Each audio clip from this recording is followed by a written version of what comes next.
release the brainstorm.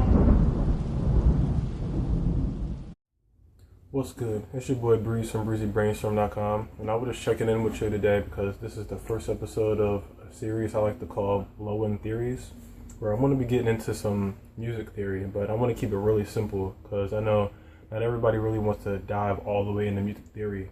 We're focused on just creating music, which you can do without the theory. But the thing is, the theory is what unlocks more of your potential, more of that creative freedom that you wish to use in your music. But this gives you that understanding and that background information so that you can use it and expand on your creativity. So, like I said, I want to keep this real, concise. I don't want to get too over here, over there. So, first, I'd just like to break down how I kind of got into music theory. It first started with me playing the bass. Well, that's not how it first started. It first started with me wanting to play an instrument years and years ago when I was younger. When I really buckled down and I said, all right, I gotta really play an instrument, was when I caught my MPC, actually. And I was making a beat and everything on the MPC, and I was listening. I'm like, all right, something's missing. And I'm going through all my instruments, my drums, my melodies, my samples, my chops, and all that. And I'm like, I need to fill this in with some bass. So eventually put in some bass stabs and everything. I'm like, I mean, it's cool, but that's not how I feel in my music. Like, I needed the bass to feel a certain way. You know, hitting those pads just wasn't cutting it. It was cool for everything else, but when it came to how I wanted it to feel, it wasn't doing it. I needed some bass. I was like, all right, I'm gonna have to cop the bass. So, saved up, stacked some bread, went out, copped the bass, messed around with it for a little bit. Said, all right, this is cool, but I want to get serious. So, started looking into theory. Really started going and checking it out. It was happening all sporadically, and then I kind of took a class while I was in school, a music theory class, which kind of focused on my mind on how I should periodically, get the gist of how to learn everything, and not try to, do too much overwhelming stuff. Especially because if you look at it like a language, you got to take it as baby steps. You can't just, well, you do got to hop right in. You can't be afraid to do that, but there's a limit to how you progress. Very first thing that you want to do when you decide that you're serious to start going into music theory is to start making flashcards. Flashcards are your friends. Flashcards. Flashcards. Trust me, they will help you. Just look over them once a day, maybe twice. Twice is better. Twice a day. Just look over them, study them. These right here, what did I do with these? I'll start with these. For example, with these cards, let's say you have staff with 4 sharps on it. You would draw this. Well, I draw everything in bass clef because I play the bass, so it won't even make sense for me to write everything in bass clef. But you can do treble. Actually, I have some in both, and I just mix them all together. So do both and mix them all together if you're really trying to go in. But if you're really focusing on bass clef, then go ahead and start with bass clef. That won't hurt. So you got 4 sharps on the bass clef. What key has 4 sharps? So you would draw this on the back of the card. We're at key of E major, and then you would put the sharps on there.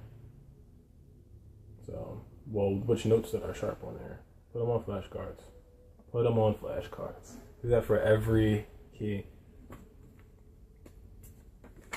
This one's in treble clef. Treble clef, 3 flats. 3 flats, E flat. Ooh. E flat major. So, yeah, you should have it for both bass clef and treble. And that's one type.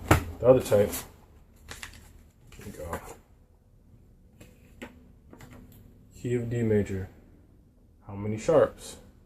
If you know how many sharps on the key of D major, your answer will be 2. So on the back, 2 sharps, and you write every note in that key including the sharps, which will already be in the key. So you write those two, and now you know. You'll quiz yourself by looking at key of D major, how many? 2 sharps. Key of A major, how many flats? 4 flats. C, 0. I actually have another one in here as well, where F major, how many flats? Draw the actual staff on here. We'll switch up here and there. So those are the major types, pretty much. The key, then how many sharps and flats on the back. Key, sharps and flats as a staff. You got the staff with the sharps and flats on it, and then it tells you what it is on the back. So make sure you get those, do it for everyone. What will help out a lot with this is this. Get this, buy this, cherish this. It will come in handy. It is your friend. There are apps. Your phone will die and then you won't have it. Get a hard copy. You will look at it. It'll confuse you. That's cool. Keep it around. One day it won't, and you'll be happy it's there. Get it. Trust me. So when you start making your flashcards, just go to, as an indicator for the key that you're looking at. So go all the way around in the circle, C, G, D, A, E, all the way around. This is how you can find every note in the key that you're working on. First, second, third, fourth, fifth, sixth, seventh, all of that in order. And you can find the sharps and flats in the middle right here. This is in general, almost in general for every chord wheel that you find, including one online.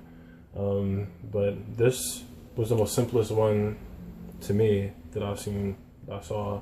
It also comes with information inside of it that explains the concept of chord progressions, chord tones, and all this stuff that you'll get into as you learn more about music theory, because it's a lot and it can easily confuse you, and confusion can sometimes lead to intimidation, and that's not what we're trying to do here. So basically, get this, use it to find all the notes in a key, and make your flashcards. Look over your flashcards.